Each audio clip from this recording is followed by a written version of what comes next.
बच्चों, हम लोग लास्ट क्लास में स्टैंडिंग वेव और बीट्स का डिस्कशन कर रहे थे। थोड़ा सा पार्ट अभी इसमें बचा है और डॉपलर्स इफेक्ट को मिलाते हुए हम लोग आज की क्लास में डिस्कशन करेंगे। तो एक सवाल लिखिए, a string of length 1 metre, a string of length 1 metre, string of length 1 metre and mass 5 gram and mass 5 gram fixed at both end, fixed at both end। आगे लिखिए, tension in the string, tension in the string is 8 Newton, tension in the string is 8 Newton. आगे लिखें full stop के बाद, the string is set, the string is set into vibration, the string is set into vibration using an external vibrator, using an external vibrator of frequency 100 hertz, using an external vibrator of frequency 100 hertz। Find separation between, find separation between, separation between successive notes, find separation between successive notes on the string, find separation between successive notes on the string। तो सवाल देखिए क्या है, हमारे पास एक string है जो कि दोनों एंड पर फिक्स है और इसमें बताइए कि स्टैंडिंग वेव बनाया गया है। अब ये नहीं पता कि स्टैंडिंग वेव का यहाँ फर्स्ट हार्मोनिक है, सेकंड हार्मोनिक है, थर्ड हार्मोनिक है कि फोर्थ हार्मोनिक है, ये हमें नहीं पता। अच्छा, लेकिन स्ट्रिंग दोनों एंड पर फिक्स है, तो अगर दोनों एंड पर फिक्स है तो ऑड और इवन दोनों हार्मोनिक मिलते हैं। तो हमने मान लिया कि इसका nth हार्मोनिक, हमने मान लिया यहाँ पर nth हार्मोनिक को, तो अगर nth हार्मोनिक होगा तो यहाँ n लूप्स बनेंगे, ऐसे ऐसे n लूप्स बनेंगे। तो बताओ, अगर ये nth हार्मोनिक का केस है तो आप हमें बताइए, यानी ये लैम्डा बाई टू, ये नोड, ये नोड, ये नोड, ये नोड, तो ये लैम्डा बाई टू, ये लैम्डा बाई टू, ऐसे बताओ डिस्टेंस होगी तो n लैम्डा बाई टू, या सीधा बोल दें इसकी फ्रीक्वेंसी, nth हार्मोनिक की फ्रीक्वेंसी बताओ NV/2L, ये पढ़ा था हमने। और ये f बताओ 100 हर्ट्ज है, NV की वैल्यू रूट के अंदर T/μ अपॉन 2L, देख लो बेटा, ठीक है। सब कुछ हमको गिवन है, हमें यहाँ से n निकालना है।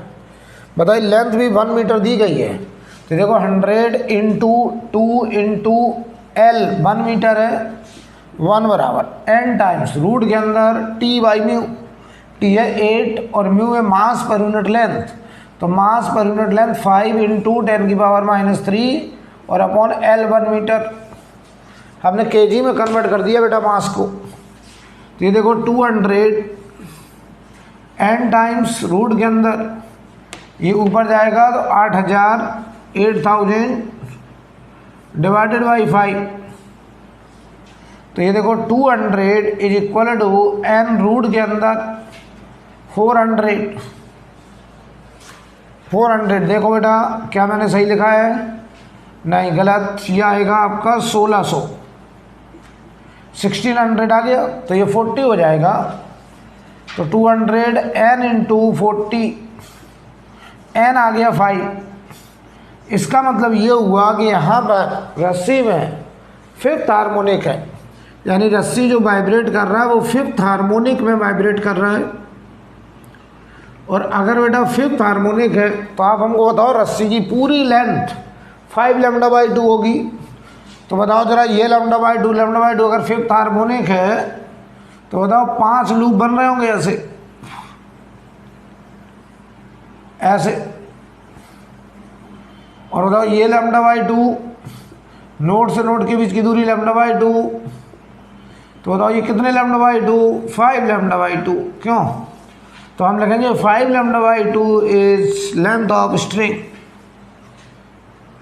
तो λ/2 बराबर लेंथ है हमारा 1 मीटर, तो 1/5 मीटर मतलब 20 सेंटीमीटर। तो बताओ, हमसे पूछा डिस्टेंस बिटवीन 2 कॉन्जिक्यूटिव नोड्स, तो बताओ दो नोड के बीच की दूरी, ये नोड नोड से नोड के बीच की दूरी λ/2, तो ये हो गई हमारी distance between two successive node, distance between two successive nodes. Note कर लो बेटा, बढ़िया सवाल नोट कर लीजिए।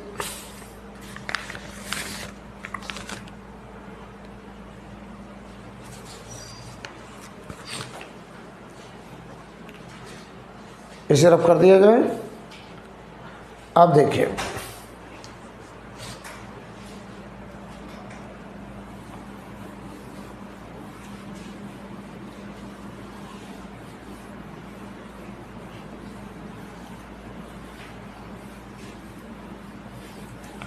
अगला क्वेश्चन करेंगे अब हम लोग।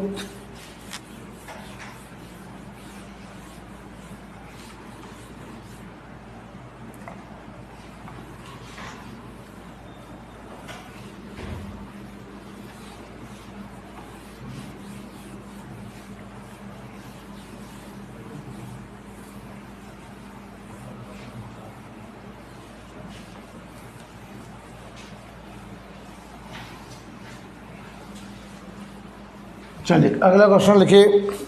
ए closed organ pipe has a fundamental frequency, closed organ pipe has a fundamental frequency.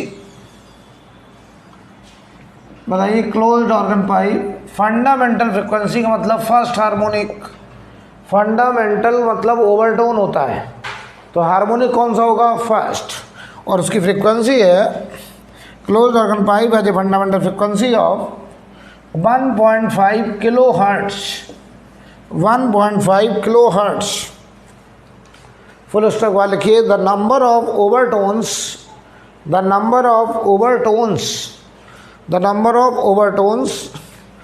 that can be distinctly hereby a person with this organ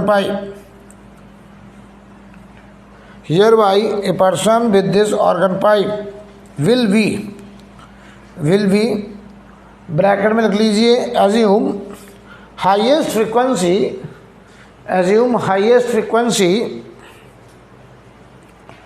a person can hear, assume higher frequency person can hear is 20,000 hertz, person can hear 20,000 hertz। ध्यान दो सवाल क्या है, कह रहे हैं closed organ pipe है जिसमें पहला हार्मोनिक या फंडामेंटल ओवरटोन का फ्रीक्वेंसी 1.5 किलो हर्ट्ज का मतलब क्या हुआ? 1500 हर्ट्ज, 1500 हर्ट्ज फ्रीक्वेंसी है पहले हार्मोनिक की। ये देखो फर्स्ट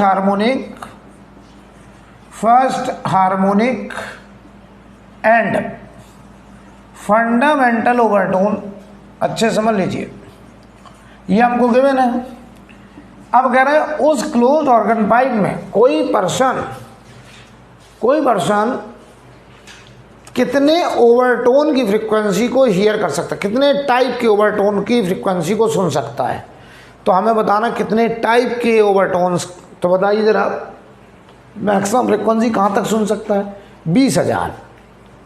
तो एक बार बताओ, जो पहला हार्मोनिक उसकी 1500 है, अगला हार्मोनिक कौन सा होगा? क्लोज्ड पाइप है, पाइप कैसा है? क्लोज। तो बताओ क्लोज्ड पाइप में कौन कौन से हार्मोनिक मिलेंगे? First, third, fifth, seventh, ninth, 11th, ऐसे हार्मोनिक मिलेंगे केवल, राइट? इवन हार्मोनिक नहीं मिलेंगे। तो बताओ closed pipe has only odd harmonics, right? तो यार ये पता करो कि वो कौन सा नंबर है जहां तक हमको हार्मोनिक मिल सकते हैं, तो यार एक बार बताओ, पहले हार्मोनिक की फ्रीक्वेंसी अगर 1500 हर्ट्ज है तो दूसरे अगला हार्मोनिक तीसरा आएगा, उसकी होगी कितनी? 3 टाइम्स 4500। तो 20,000 तक वो कौन सा नंबर हार्मोनिक का होगा जहां तक हमको फ्रीक्वेंसी रिसीव होगी, सुनाई देगी। तो आप हमें बताइए कि वो नंबर ऑफ हार्मोनिक, मान लो वो nth हार्मोनिक, ध्यान से देखना, nth हार्मोनिक, वो हमें nth निकालने जा रहे हैं। देखिएगा जरा यार, एक बताओ, फंडामेंटल की अगर फ्रीक्वेंसी या फर्स्ट हार्मोनिक की फ्रीक्वेंसी अगर एफ है तो nth हार्मोनिक की एफ एन होगी। तो बताओ जरा, तो nth हार्मोनिक की फ्रीक्वेंसी एफ इंटू एन होगी, nth हार्मोनिक फ्रीक्वेंसी, राइट। और हम क्या चाह रहे हैं कि हमारा जो ऑब्जर्वर है वो 20,000 हर्ट्ज तक सुन सकता है। तो हमारी कोशिश क्या होगी कि nth हार्मोनिक की frequency less than equal to 20,000 हो सुनने के लिए, इससे ज़्यादा ना हो। अगर हमारे हार्मोनिक की फ्रीक्वेंसी 20,000 हर्ट्ज से ज़्यादा हो गई तो फिर उस पर्सन को वो फ्रीक्वेंसी सुनाई नहीं देगा। तो वो कह रहा है हमें अगर उस फ्रीक्वेंसी को सुनना है तो वो n कहाँ तक हो सकता है। तो बताओ, n should be less than equal to 20,000 और ये फर्स्ट हार्मोनिक की 1500, 1 2, तो n should be less than 5 से काटो 40 और ये 3, n should be less than equal to 13.33। इसका मतलब हुआ कि n 13.33 से कम या बराबर। तो हार्मोनिक तो हमेशा इंटीजर होता है, तो n मैक्सिमम कहाँ तक जा सकता है, 13th हार्मोनिक तक जा सकता है। अभी आंसर नहीं आया, सवाल पढ़ लो। यानी हमें 13th हार्मोनिक तक जाना है। उन्होंने कहा कि कोई पर्सन, कोई ऑब्जर्वर कह रहे कितने नंबर ऑफ ओवरटोन्स को सुन सकता है। तो बताओ जरा, कौन कौन सा सुनेगा वो। हमें 13 तक जाना। तो देखो, फर्स्ट हार्मोनिक, देखो आंसर आ चुका है फर्स्ट के बाद थर्ड हार्मोनिक, अगला फिफ्थ हार्मोनिक, अगला सेवेंथ हार्मोनिक, अगला 9th हार्मोनिक, समझ गए होगे, 11th हार्मोनिक और 13th हार्मोनिक तक। बताओ वो फ्रीक्वेंसी को रिसीव करता रहेगा। वो 13th हार्मोनिक तक की फ्रीक्वेंसी 20,000 हर्ट्ज से कम है। तो कितने टाइप का, 1 2 3 4 5 6 7। तो इस सवाल का आंसर है 7th different type of overtones can be here bye an observer. तो हम यहाँ लिखेंगे 7th different type of, 7 different type हो। तो आंसर 7 है बेटा इसका, ये आंसर है सवाल का। 7 डिफरेंट टाइप ऑफ ओवरटोन्स या हार्मोनिक्स, ओवरटोन्स और harmonic can be here bye observer. क्योंकि वो ऑब्जर्वर 20,000 हर्ट्ज से ज़्यादा की फ्रीक्वेंसी को सुन नहीं पा रहा है। तो 20,000 हर्ट्ज से कम फ्रीक्वेंसी हमें कौन कौन से हार्मोनिक में मिल रही, फर्स्ट में मिल रही, थर्ड में मिल रही, फिफ्थ में मिल रही, केवल ऑड लेंगे क्योंकि क्लोज पाइप है। 7th में मिल रही, 9th में मिल रही, 11th में मिल रही, 13th तक मिल, यानी 7 डिफरेंट टाइप के हार्मोनिक की फ्रीक्वेंसी को वो सुन पाएगा। बहुत ही बढ़िया सवाल, नोट करिए।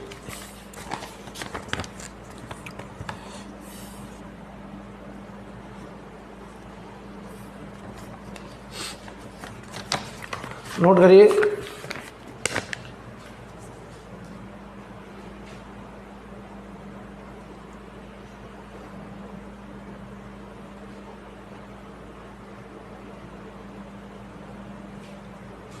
हो गया। अगला सवाल देखिए।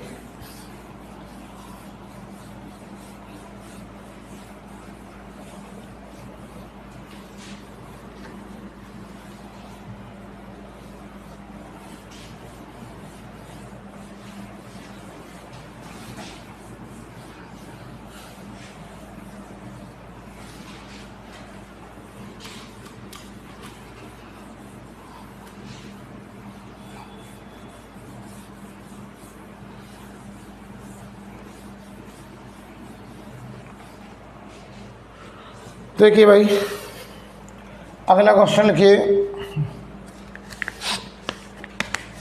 हमने क्या करा है, सवाल पहले समझ लो फिर हम आपको क्वेश्चन लिखवाते हैं। हमने 2 वायर को यहाँ पे ज्वाइन किया है और बोथ एंड क्लोज किया गया, ठीक। एक पतला वायर है, एक मोटा वायर है, दोनों की लेंथ L है, ये भी L लेंथ का वायर है और ये भी L लेंथ का वायर है। ये जंक्शन पॉइंट है, इसका रेडियस R है, इसका रेडियस 2R है, इसका रेडियस R, इसका रेडियस 2R। ठीक है, कोई दिक्कत? तो सवाल लिखें two wire A and B, two wire A and B of same length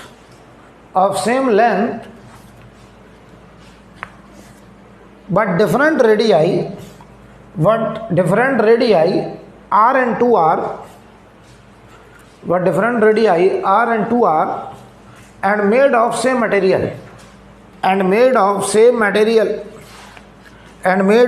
material, right? Full stop वाला के it is vibrating at a frequency such that the joint of the two wire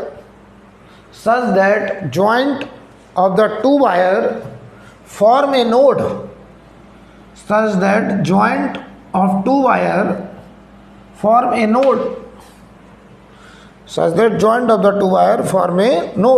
right? यानी जहाँ junction है वहाँ node बन रहा है, यानी स्टैंडिंग वेव की बात हो रही है। फुल स्टॉप बाद लिखें if the number of anti node in wire A is P, number of antinode in wire A is P, and that in B is Q,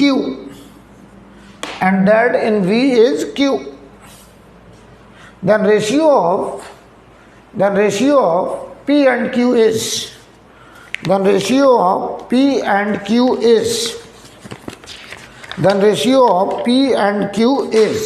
हमें P और Q का रेशियो पूछा गया है, राइट?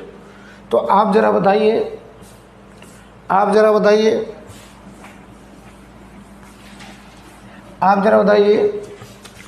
हमें P और Q का ratio पूछा, तो ध्यान से देखना यार। एक बात बताओ, ये नोड बन रहा है, ये देखो जरा फिक्स पॉइंट है तो ये भी नोड होगा, बाउंड्री कंडीशन बताओ, ये भी फिक्स पॉइंट है, ये नोड होगा, ये नोड।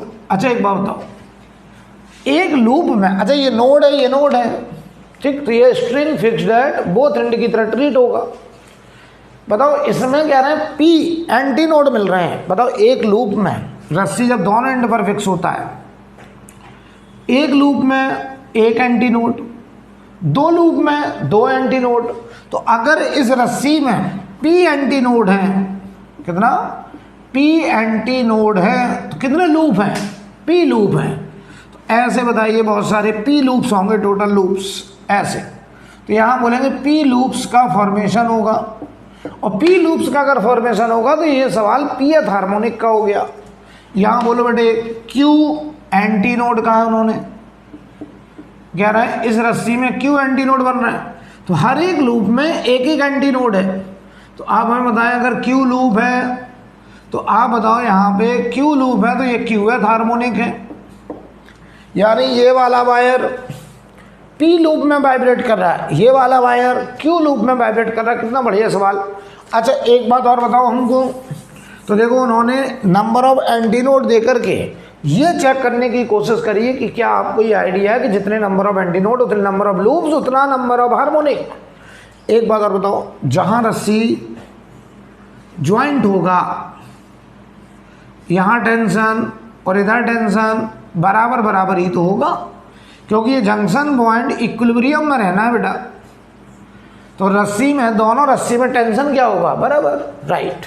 चलो पढ़ते हैं सवाल। अच्छा दोनों रस्सी का मटेरियल क्या था, सेम। पढ़ लो सवाल, मैंने लिखवाया सेम मटेरियल। चलो सवाल लगभग खत्म होने पे जा रहा है। तो बताओ pth हार्मोनिक की फ्रीक्वेंसी और इसका qth हार्मोनिक का फ्रीक्वेंसी बस निकालते हैं। pth हार्मोनिक की फ्रीक्वेंसी बताओ क्या होगी, p v1 upon V1 upon 2L, ठीक। इधर देखो Qth हार्मोनिक, इसकी Qth हार्मोनिक की frequency Q V2 upon 2L, L बराबर है। और बताओ बेटा ये दोनों बराबर है, सेम फ्रीक्वेंसी में वाइब्रेट कर रहे हैं, तो Q V1 V2 upon 2L, right.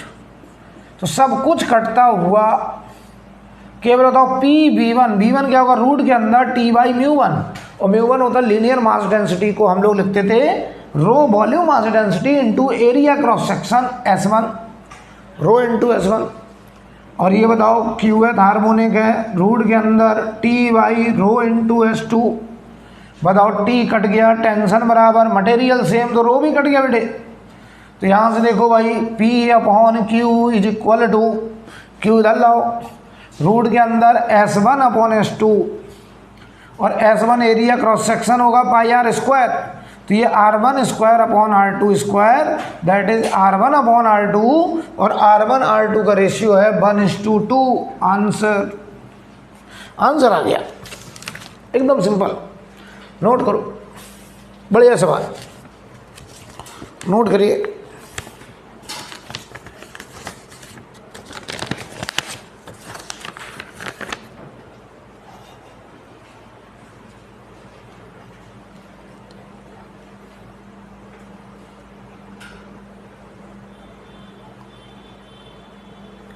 हटा दिया जाए।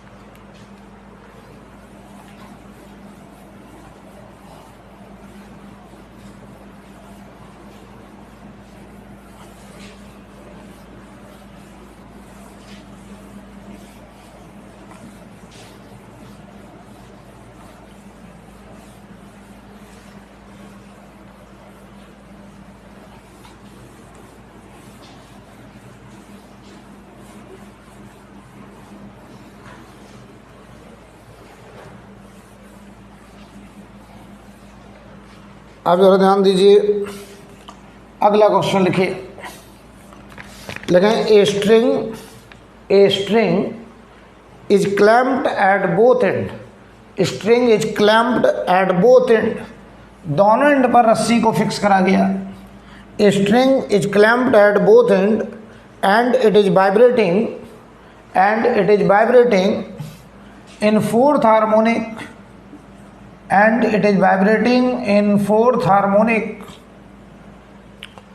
it is vibrating in fourth harmonic। आगे लिखें equation of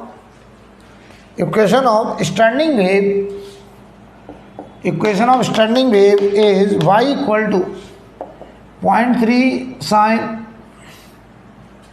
0.157x into cos 200 pi t, cos 200 pi t। find length of the string, आपको रस्सी की लेंथ बतानी है। सवाल पढ़ लो अच्छे से। इस रस्सी में, जिस रस्सी को दोनों एंड पर हमने क्लैम्प कर दिया है, तो बताओ बेटा ये क्या, फिक्स्ड एंड, ये फिक्स्ड एंड, ये क्या बनेगा, नोड। अच्छा तो अगर ये नोड, तो ये भी क्या बनेगा, नोड। ये दोनों नोड होंगे भाई। अब बताओ ध्यान से, इसमें चौथा हार्मोनिक है, फोर्थ हार्मोनिक, तो फोर्थ हार्मोनिक में बताओ 4 लूप बनेंगे ऐसे। ये रस्सी 4 लूप में वाइब्रेट कर रहा होगा, ठीक। और इस फोर्थ हार्मोनिक का अगर हम फ्रीक्वेंसी की बात करें, तो इसकी फ्रीक्वेंसी होगी F4 बराबर 4V/2L, और यही रस्सी की लेंथ हमको निकालनी है, एकदम सिंपल। अच्छा देखो यार, कितने एंटी नोड होंगे, 1 2 3 4 anti node. Fourth harmonic 4 anti node. चलो बताओ जल्दी से, नोड कितने होंगे, नोड देखो 1 2 3 4 5, 5 anti node, 5 nodes, 4 anti node और 5 नोड होंगे यहाँ पर, जब रस्सी दोनों एंड पर फिक्स है और फोर्थ हार्मोनिक है। तो बताओ फोर्थ हार्मोनिक की फ्रीक्वेंसी 4v/2L, और ये बराबर देखो अब यहाँ पर इस फ्रीक्वेंसी को मैं लिखने जा रहा हूँ, इसको जरा कंपेयर करो अपने स्टैंडर्ड फॉर्म से। स्टैंडिंग वेव का standard form 2a sin kx cos omega t। तो बताओ जल्दी से, पहले तो यहाँ पर ओमेगा की जगह कितना है, ओमेगा बराबर 200 पाई, ये होता है 2 पाई f, 200 पाई, पाई ने पाई को काटा, f आ गया 100 हर्ट्ज। चलो अब वेव स्पीड भी निकाल लो जरा, वेव स्पीड, वेव स्पीड जो किसकी वेव स्पीड, जो दो प्रोग्रेसिव वेव सुपरपोजिशन के बाद इस स्टैंडिंग वेव को बनाए होंगे, उन दो अपोजिट मूविंग प्रोग्रेसिव वेव की स्पीड। और बताओ वो क्या करते थे, ओमेगा बाई के करते हैं, ओमेगा कितना 200 पाई, के कितना 0.157। बोलो बोलो, अब देखो तो ये v बराबर देखो 200 पाई, और पाई हो गया देखो 3.14 अपॉन 0.157। ठीक है बेटा, अब आओ तो इस v की वैल्यू को हम यहाँ रख देंगे अभी, लेकिन उसके पहले इसे थोड़ा सा कैलकुलेट कर लीजिए। इसमें अगर हम 10 से मल्टीप्लाई कर दें, यहाँ 10 से मल्टीप्लाई कर दें, देखना ध्यान से, तो ये 1.57 से ये 2 टाइम्स कट गया, तो ये 20, और 20 का मतलब हो गया है यहाँ पर 4000। क्यों, देख लो यार, ये आ रहा मेरे हिसाब से, और ये वैल्यू अगर हम यहाँ रख दें तो ये देखो 100 हर्ट्ज है, 4 टाइम्स 4000 और 2L हमें निकालना है, तो 1 2 1 2 ये कितना हुआ 160/2, L आ गया 80 मीटर, L आ गया 80 मीटर। यही आंसर दिया है, ये आंसर नोट कर लो बेटा। बहुत ही बढ़िया सवाल।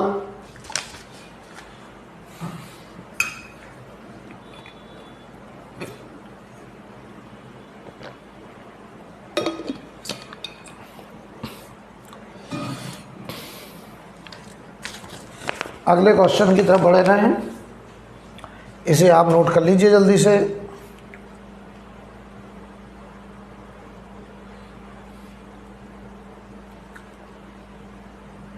अब देखिए,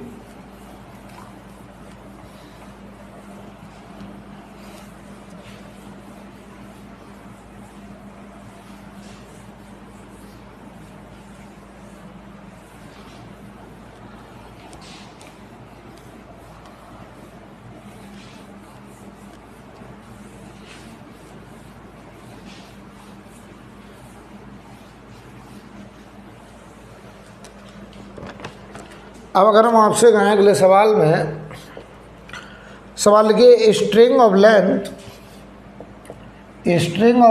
2 metre, string of length 2 metre and fixed at both and,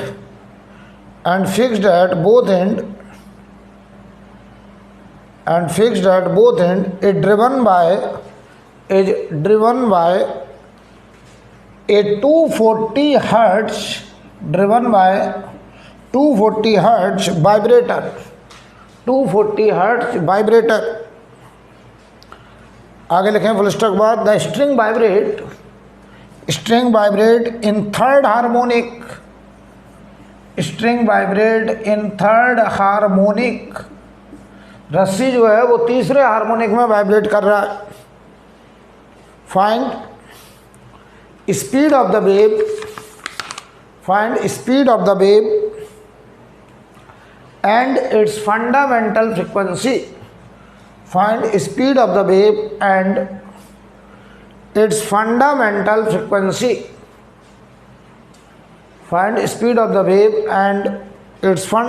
frequency, हमें वेव की स्पीड बतानी है हमें उसकी फंडामेंटल फ्रिक्वेंसी भी बतानी है। तो ध्यान दो भाई, थर्ड हार्मोनिक की फ्रिक्वेंसी 240 हर्ट्ज है। तो ये बताओ F3 बराबर 3V/2L होगी। String fixed at both and है, तो बताओ रस्सी अगर दोनों एंड पर फिक्स होता है तो ऑड और इवन दोनों हार्मोनिक मिलते हैं हमको। अरे पता है ना, ये रस्सी अगर दोनों एंड पर फिक्स्ड है तो आप कहते हैं ऑड और इवन दोनों हार्मोनिक, और यहाँ थर्ड हार्मोनिक है तो ये रस्सी 3 लूप में वाइब्रेट कर रहा होगा। थर्ड हार्मोनिक की फ्रिक्वेंसी बताइए 240 हर्ट्ज। तो ये 240 बराबर 3V हमें निकालना है, 2L की वैल्यू 2, तो इसे काटो 80 आया, तो V320 आ गया भाई मीटर पर सेकेंड। तो ये रस्सी में ट्रांसवर्स प्रोग्रेसिव वेव की स्पीड आ गई 320 मीटर पर सेकेंड। अब बताइए हमसे कह रहे फंडामेंटल फ्रिक्वेंसी, तो फंडामेंटल का मतलब फर्स्ट हार्मोनिक, इसे बोलते हैं हम लोग फंडामेंटल ओवरटोन। फंडामेंटल ओवरटोन या इसी का नाम है first harmonic. First harmonic, right. इसकी फ्रिक्वेंसी हमको निकालनी है, तो ये बताओ फ्रिक्वेंसी हो जाएगी V/2L। V/2L, तो V आ चुका है, V आ चुका है, तो ये भी नहीं करना यार, सीधा बोलो F1 जो होगा वो थर्ड हार्मोनिक की फ्रिक्वेंसी का 1/3 होगा, ठीक। तो बताओ थर्ड हार्मोनिक की फ्रिक्वेंसी थी 240/3, आंसर 80 हर्ट्ज आ जाएगा। लो आंसर आ गया 80 हर्ट्ज। वो चाहे तो तुम यहाँ वैल्यू रख दो तब भी वही आएगा, कैलकुलेट कर लीजिए।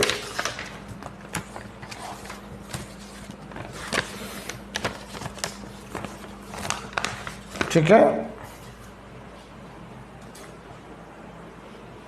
अगला सवाल।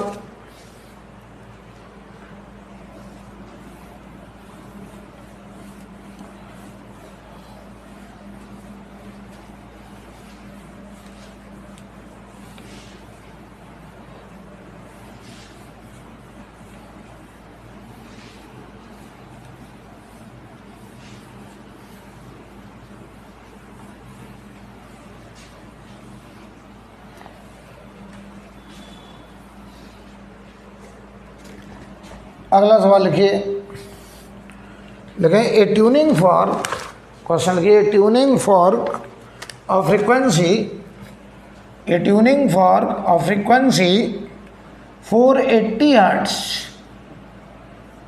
ए tuning fork of frequency 480 hertz is used in an experiment, is used in an experiment, is used in an experiment for measuring speed of sound, for measuring speed of sound in air, for measuring speed of sound in air by resonance tube method, by resonance tube method, ठीक है, by resonance tube method, full stop वाले की resonance is observed, resonance is observed, resonance is observed to occur at two successive length, resonance is observed to occur at two successive length of air column L1 equal to 30 centimeter and L2 equal to 70 centimeter. Then value of speed of sound is, then value of speed of sound is, हमें sound की speed पूछा गया है, right. कितना आसान है, देखिए ध्यान से सवाल पढ़ो पहले। रेजोनेंस ट्यूब मेथड क्या होता था याद करिए, हम इसमें यहाँ वाटर लेवल को एडजस्ट करते रहते थे, ये वाटर लेवल एडजस्ट होता था, याद है कुछ, यहाँ से हम लोग वाटर लेवल को एडजस्ट करते थे, और ये हमारा एयर कॉलम था, एयर कॉलम। तो याद करो जहाँ वाटर था ये क्लोज्ड एंड की तरह काम करता था, क्लोज्ड एंड। कह रहे हैं ट्यूनिंग फॉर्क इस एयर कॉलम में बनने वाले इस एयर कॉलम में बनने वाले दो लगातार हार्मोनिक। अब बताओ ये क्लोज्ड पाइप है तो इसमें कौन कौन से हार्मोनिक बनेंगे? फर्स्ट बन सकता है, थर्ड बन सकता है, फिफ्थ बन सकता है, सेवन्थ बन सकता है, नाइन्थ ऑड बनेंगे, केवल इवन नहीं बनेगा। कह रहा है कोई दो लगातार, मुझे नहीं पता वो पहला तीसरा लगातार है, तीसरा पांचवा है कि पांचवा सातवां, मुझे नहीं पता। कह रहे हैं दो लगातार हार्मोनिक जब हमने देखे तो यहाँ एयर कॉलम की लेंथ एक बार 30 सेंटीमीटर पाई गई, एक बार 70 सेंटीमीटर पाई गई। तो ध्यान से देखना बेटा, एक बार ये लेंथ 70 सेंटीमीटर, मैंने मान ले रहा हूँ कि वो दो लगातार हार्मोनिक कौन कौन से हो सकते हैं, जरा बताओ। अगर एक हार्मोनिक थर्ड है तो एक फर्स्ट हो सकता है दो लगातार, या एक थर्ड एक फिफ्थ हो सकता है, तो कोई भी दो लगातार हार्मोनिक हो जाए। ध्यान दीजिए जरा यार, बताओ अगर फर्स्ट हार्मोनिक बनना होगा तो ये देखिए जरा, डिस्प्लेसमेंट का नोड बनेगा, प्रेशर का एंटी नोड, ये प्रेशर का नोड, ऐसे। कुल मिला के एयर कॉलम की लेंथ जो एल होगी, ये लेंथ एल, बताओ एन लैम्डा बाई 4 में ब्रेक होगी, एन लैम्डा बाई 4, ठीक। तो ध्यान से देखना क्या हमको समझाने की कोशिश कर रहा है। कह रहे हैं जो फर्स्ट हार्मोनिक हुआ, ये बताओ फर्स्ट हार्मोनिक मान लो तो ये लेंथ कितनी पाएगी? देखो हमने फर्स्ट नहीं माना है, एक्चुअली हमने दो लगातार मानने हैं, चाहे फर्स्ट थर्ड मानो चाहे थर्ड फिफ्थ मानो। तो हम फर्स्ट नहीं, हमारा इंपॉर्टेंस कहाँ पे है कि ये लेंथ बताइए एन लैम्डा बाई 4, अगर ये nth हार्मोनिक है, ठीक, और ये एन कोई ऑड नंबर होगा, 1 3 5 कुछ भी होगा, खैर। अब देखो अगली बार ये लेंथ, तो मैं तुमसे ऐसे कहूं कि पहली बार जब लेंथ मिली थी हमको 30 सेंटीमीटर, तो देखो 30 सेंटीमीटर लेंथ, मान लो ये n1 हार्मोनिक लैम्डा बाई 4 के बराबर। ध्यान से देखना, अगली बार लेंथ 70 सेंटीमीटर, तो ये n2th हार्मोनिक लैम्डा बाई 4 के बराबर। क्लियर है ना? अब सुनना ध्यान से, बताओ n2 और n1 का डिफरेंस कितना होगा? 2 होगा, क्योंकि इसमें केवल ऑर्डर्ड हार्मोनिक है बेटा। तो फर्स्ट थर्ड फिफ्थ, तो बताओ कोई भी दो लगातार का डिफरेंस 2 ही तो आएगा। तो बताओ भाई यहाँ n2 माइनस n1 2 है, तो हम इसमें से इसको सब्ट्रैक्ट करने जा रहे हैं, तो 40 बराबर n2 minus n1 lambda by 4, तो 40 बराबर 2 लैम्डा बाई 4, यानी लैम्डा बाई 2 बराबर 40 सेंटीमीटर, लैम्डा बराबर आ गया 80 सेंटीमीटर। ये आ गया लैम्डा बेटा, वेवलेंथ आ गया बेटा। हमें पूछा वेव स्पीड, तो बताओ साउंड स्पीड, वेव स्पीड, तो बताओ lambda into frequency, lambda 80/100 metre में कन्वर्ट कर दिया, और ये 480 10 10 20 20 8 8 64 6 और ये 384 मीटर पर सेकेंड। ये आई हमारी वेव स्पीड, जो कि हमने मेजर करी है रेजोनेंस ट्यूब मेथड से। नोट कर लो, ये बात समझ में आनी चाहिए, क्योंकि n की वैल्यू 1 3 5 7 9 इस तरीके का होगा। तो दो लगातार, कोई भी दो लगातार ले लो, इन दो के बीच का डिफरेंस 2 आएगा, चाहे इन दो के बीच का डिफरेंस, चाहे इन दो के बीच का डिफरेंस, कोई भी दो लगातार के बीच का डिफरेंस 2 ही तो आएगा, राइट। तो अब हम लोग डॉपलर्स इफेक्ट में एंट्री करने जा रहे हैं।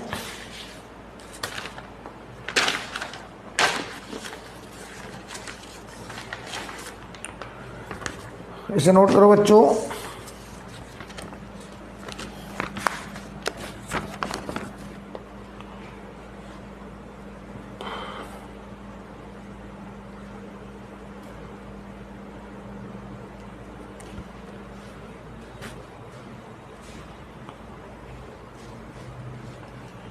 अब देखिए,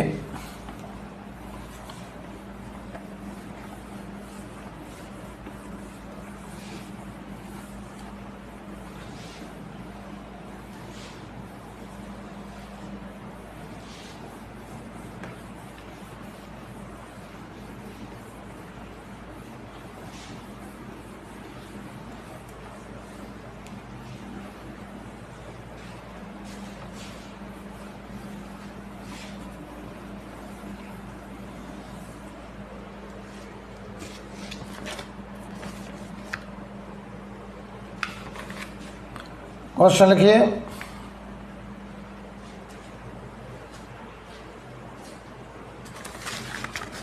देखिए an observer moves towards a stationary source of sound. An observer moves towards a stationary source of sound with a velocity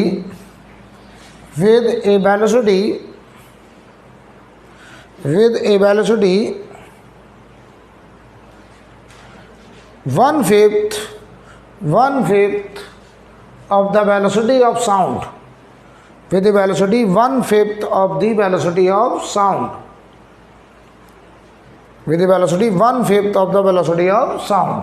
sound की वेलोसिटी के 1/5 वेलोसिटी से मूव कर रहा है।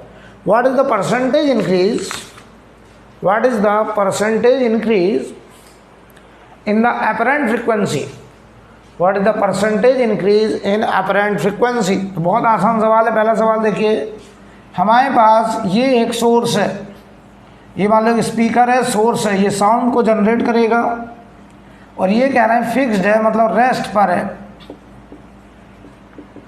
ठीक है, स्टेशनरी बोला गया था। और एक ऑब्जर्वर, ये ऑब्जर्वर है और ये इसकी तरफ मूव कर रहा है, और इसकी जो वेलोसिटी है वो साउंड की स्पीड का 1/5 है। तो याद करो, साउंड हम लोग जब अपना साइन कन्वेंशन लेते थे तो हम लोग सोर्स से जो साउंड एमिट होता था और जो ऑब्जर्वर की तरफ जाता था उस डायरेक्शन को पॉजिटिव मानते थे। तो sound direction from source to observer is taken as positive. और फिर अपना इक्वेशन था एफ डैश अपरेंट फ्रीक्वेंसी या receiving frequency by observer, actual frequency of source, sound velocity minus v naught observer velocity और v minus v source. एक एक बात का मतलब क्लियर करते हैं। That is called apparent frequency, या फिर इसी को बोलते थे रिसीविंग फ्रीक्वेंसी, इसी को बोलते थे receiving frequency by observer, receiving frequency by observer. ये actual frequency of source, actual frequency, और ये v होता था वेलोसिटी ऑफ साउंड, जिस डायरेक्शन को हम लोग पॉजिटिव मानते थे, velocity of sound. v not होता था वेलोसिटी ऑफ ऑब्जर्वर, और ये होता था वेलोसिटी ऑफ सोर्स।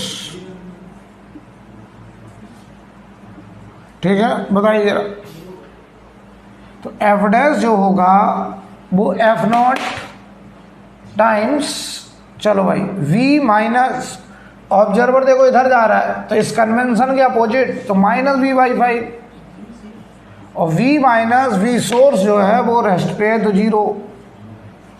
तो एफ डैश आ गया, देखो बेटा ये 5 + 1 6/5 एफ नॉट, यानी बताओ एफ नॉट में एफ नॉट बाई 5 ज़्यादा। तो बताओ ये जो रिसीविंग फ्रिक्वेंसी वो ओरिजिनल फ्रिक्वेंसी से उसका 1/5 ज़्यादा, 1/5 का मतलब 20%। देख लो, ये रिसीविंग फ्रिक्वेंसी ओरिजिनल फ्रिक्वेंसी से एफ नॉट बाई 5 ज़्यादा, 1/5 ज़्यादा। तो बताओ 20% इंक्रीज। आंसर आ गया। क्या परसेंटेज निकालें? तो ऐसे दिख रहा है यार, मेरे पास 100 रुपये थे, 100 का 1/5 20 ज़्यादा आ जाएगा, तो 20% बढ़ गया। सिंपल सी बात है, राइट। अगला क्वेश्चन देखिए, अगला क्वेश्चन,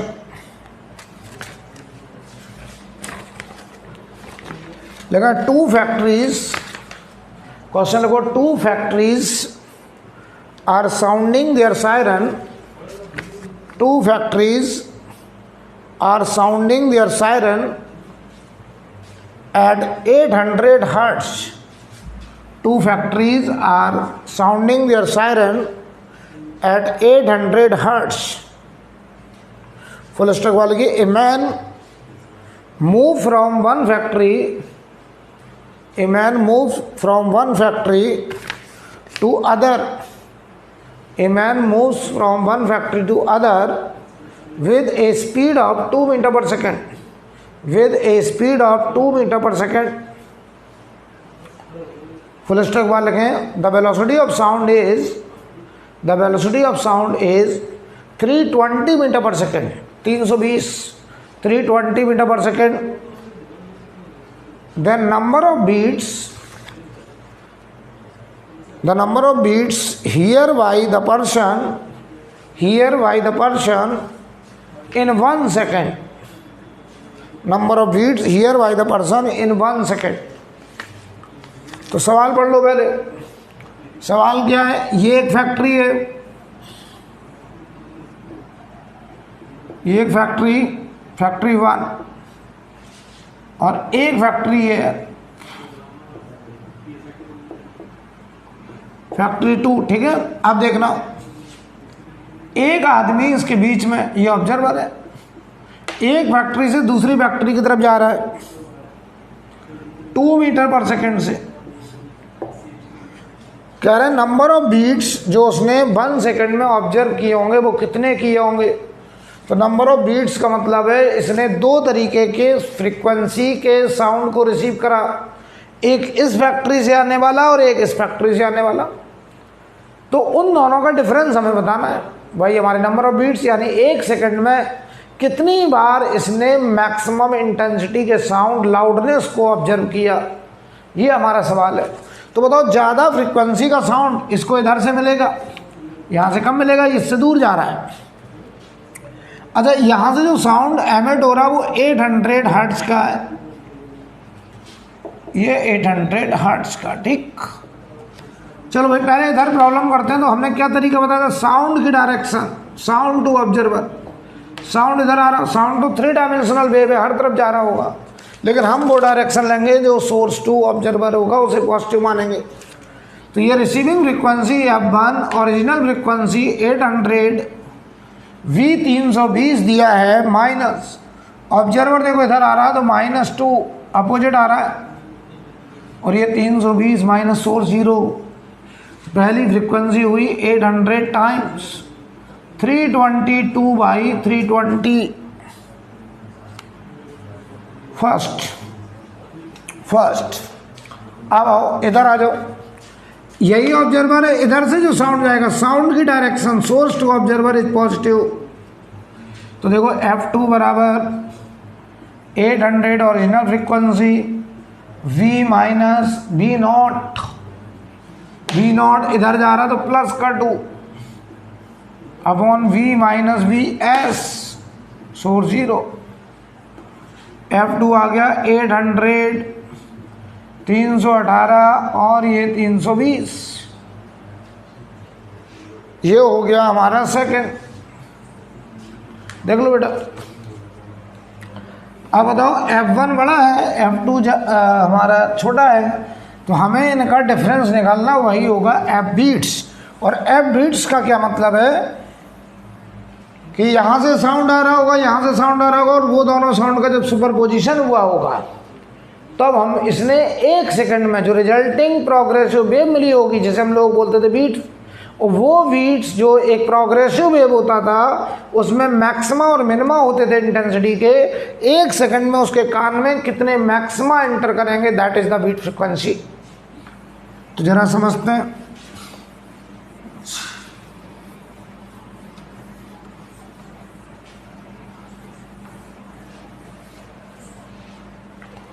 जरा बताइए, तो F1 minus F2 is F beats. चलो भाई डिफरेंस करते हैं। 800 बल्कि 320 भी बाहर देख लो, या 322 में से 318। काफ़ी आसान सा कैलकुलेशन, बहुत ही आसान कैलकुलेशन, उम्मीद से ज़्यादा आसान। ये आ गया 10, यानी वो 1 सेकंड में 10 बार मैक्सिमम इंटेंसिटी के साउंड को रिसीव कर रहा होगा। राइट, अगला क्वेश्चन लिखिए।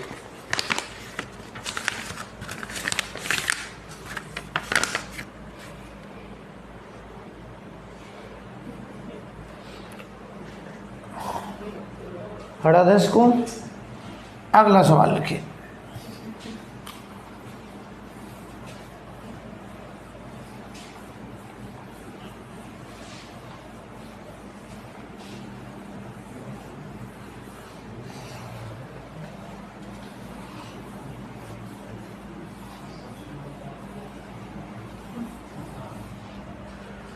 क्वेश्चन लिखिए। ए बैट, यहाँ बैट मतलब चमगादड़ की बात हो रही है। A bat moving at 10 metre per second, a bat moving at 10 metre per second towards a wall send a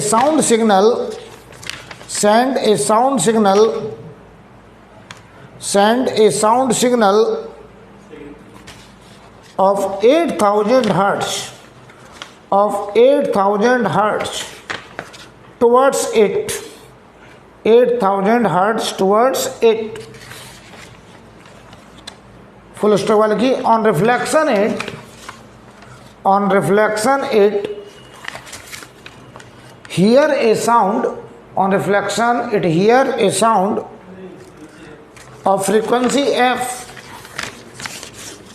on reflection it hear a sound of frequency f, then value of f in hertz is close to मतलब approximate बताना, is close to, और bracket में लिख लो speed of sound is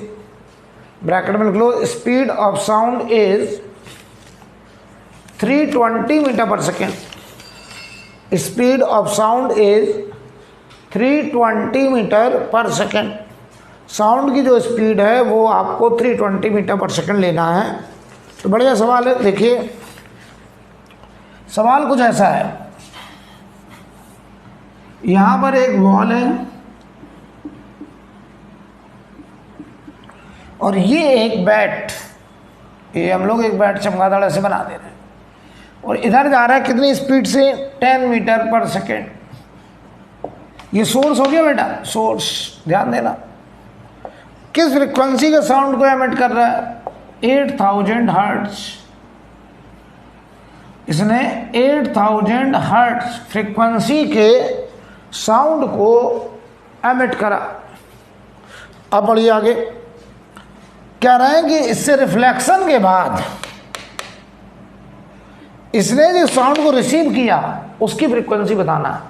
तो देखो सवाल क्या है, इससे साउंड जाएगा यहाँ टकराएगा और रिफ्लेक्शन के बाद यही बैट उस साउंड को रिसीव करेगा और ये देखेगा किसने जो साउंड जनरेट करा था 8000 हर्ट्ज का, रिसीव कुछ और हो रहा है, वो हमें निकालना है।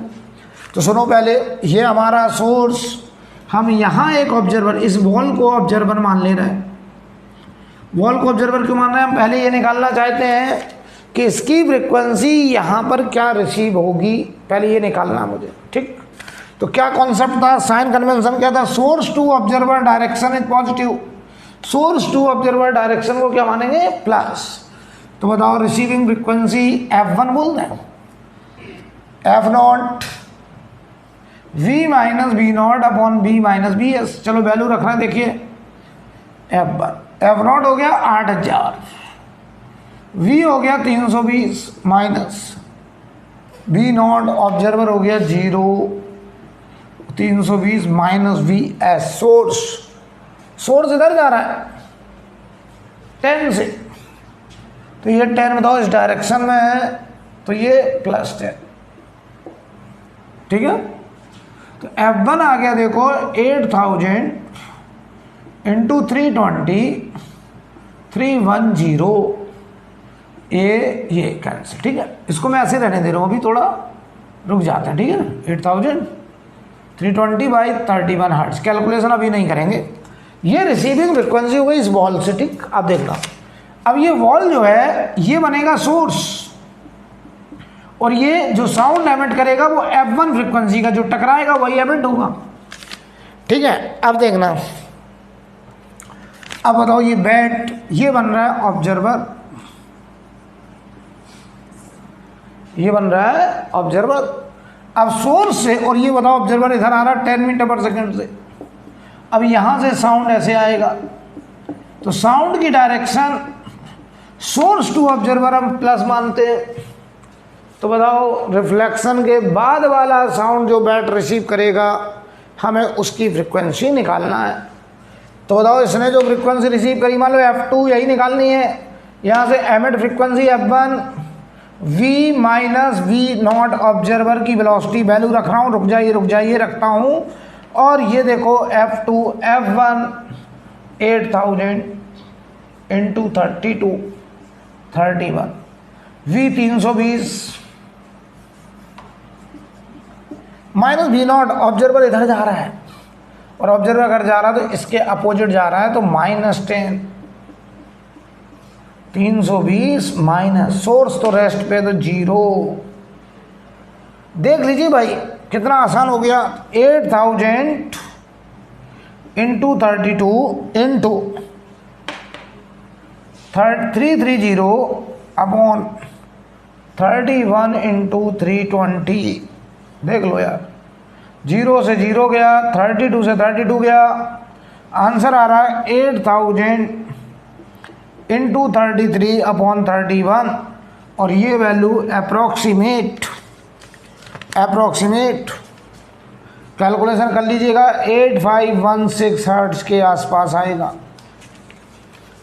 नोट कर लो, बढ़िया सवाल। इसमें इसने रिफ्लेक्टेड साउंड की फ्रीक्वेंसी पूछी थी, जो साउंड रिफ्लेक्ट हुआ।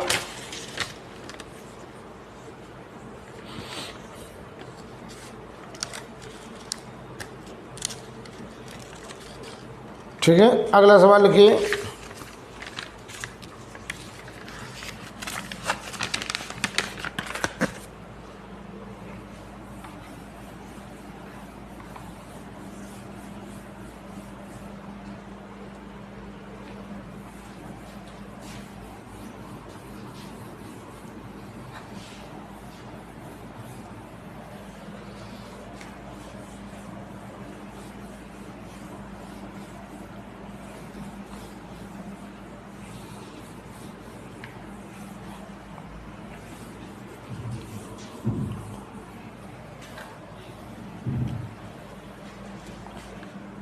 सवाल लिखिए, to sources of sound S1 and S2, two sources of sound S1 and S2 produce sound wave of same frequency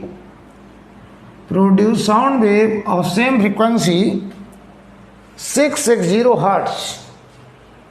दोनों ने साउंड को, सेम फ्रीक्वेंसी के साउंड को एमिट करा। फुल स्टॉप वाला के ए listener is moving from S1 towards S2। A listener moving from S1 towards S2 with a constant speed u meter per second, and hears 10 beats per second, और 1 second में वो 10 beats observe कर रहा है। Find value u की value निकालनी है, और ब्रैकेट में लिख लो velocity of sound is 330 metre per second. Sound की वेलोसिटी आपको इस सवाल में 330 मीटर पर सेकेंड लेना है, राइट। तो मैं मान रहा हूँ कि आपने सवाल पढ़ लिया है। तो देखो सवाल में क्या है, यहाँ पर एक S1 सोर्स और ये S2 सोर्स, और ये दोनों ही रेस्ट पर है बेटा, ये भी रेस्ट पर है, क्यों? और एक ऑब्जर्वर S1 से S2 की तरफ जा रहा है u वेलोसिटी से। इसने बताओ जो 660 हर्ट्ज का, उसने भी 660 हर्ट्ज का साउंड एमिट किया, कह रहा 10 बीट्स पर सेकेंड। तो पहले बताओ, इधर से देखते हैं, ये सोर्स, ये observer, source to observer, sound direction positive. तो जो F1 फ्रीक्वेंसी होगी वो F0 660 डायरेक्ट रख रहे हैं वैल्यूज, V 330 माइनस V0 इधर आ रहा है तो minus V upon 330 minus V source 0। तो ये वैल्यू देखो 660 टाइम्स 330 प्लस U अपॉन 330। चलो अब इधर आ जाओ, ये सोर्स, ये ऑब्जर्वर, तो source to observer direction is positive. तो फ्रीक्वेंसी रिसीविंग, इसने जो फ्रीक्वेंसी रिसीव करी F0 660 जो इसने एमिट करी थी, V 330 minus V0 observer velocity इधर जा रहा है तो ये प्लस U, क्यों? क्योंकि ये साउंड की डायरेक्शन में जा रहा है। अरे यार, ये साउंड की डायरेक्शन ली हमने, ये इधर से साउंड आ रहा था तो ये साइन कन्वेंशन। अब देखो नीचे 330 माइनस V सोर्स और ये सोर्स 0। तो ये देखो F2 बराबर 660 330 माइनस U और ये 330, और ये हो गया हमारा सेकंड। अब कह रहे हैं कि 10 बीट्स पर सेकंड, तो इन दोनों का डिफरेंस 10 हर्ट्ज के बराबर। तो 660 बल्कि 330 बाहर ले लो, 330 plus U minus 330 minus U बराबर 10। बहुत ही आसान हो गया लग रहा है। ये 2 उधर ले जाओ 5, 330 कैंसिल, ये हुआ 2U बराबर 5, U आ गया 2.5 मीटर पर सेकंड। नोट करो बेटा।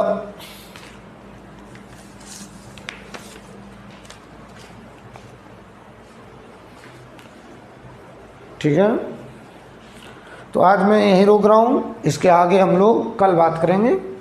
आज के लिए इतना ही है, और आप लोग अपनी तैयारी बढ़िया से बनाए रखिएगा। कभी भी एग्ज़ाम हो आप लेकिन रेडी रहे हमेशा। आप तो ये मान के चलिए मेरा एग्ज़ाम कल है, ठीक है।